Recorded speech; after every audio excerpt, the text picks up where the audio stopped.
बाहुबली और आरआरआर के राइटर अब लिखेंगे आनंद मठ की पूरी रीमेक्स। एस राजामौली की ब्लॉकबस्टर फिल्म आरआरआर और बाहुबली के लेखक केवी विजेंद्र प्रसाद एक नई कहानी लेकर आ रहे हैं। जानकारी के मुताबिक केवी विजेंद्र प्रसाद बंकिम चंद्र चटर्जी की बंगाली नोवेल आनंद मठ पर बन रही फिल्म 1770 एक संग्राम का लेखन कर रहे हैं।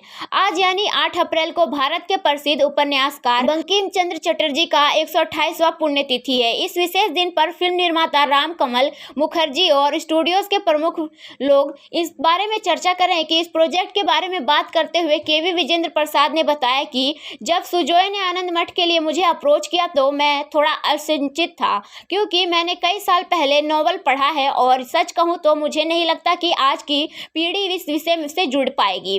लेकिन जब मैं राम कमल से मिला और उन्हें आनंद मठ पर अपनी सोच बताते हुए बात हुई तो मुझे उपन्यास पर एक अलग दृष्टिकोण मिला।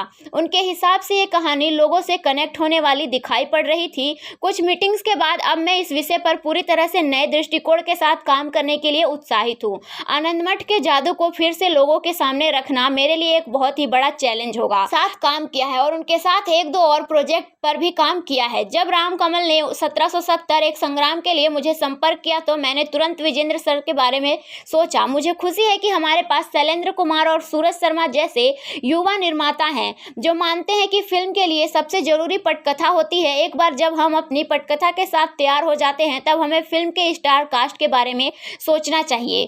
फिल्म निर्माता और लेखक राम कमल मुखर्जी कहते हैं, यह मेरी ड्रीम प्रोजेक्ट है। मैं इंडिया की सबसे प्रतिष्ठित रचनात्मक टीम के साथ काम करूंगा और इस बात का पूरा ध्यान रखूंगा कि दर्शकों को यह फिल्म पसंद आए। मुझे लगता है कि आनंद मठ की कहानी बताने का यह सही समय है। यह सन्यासियों की कहानी है जिन्होंने ब्रिटिश राज के खिलाफ लड़ाई लड़ी और आज़ादी के बीज बोए थे। मुझे लगता है कि कहानी को एक अलग पैमाने पर फिर से बनाया जा सकता है। इस मेगा बजट फीचर की शूटिंग हैदराबाद, पश्चिम बंगाल और लंदन में की जाएगी।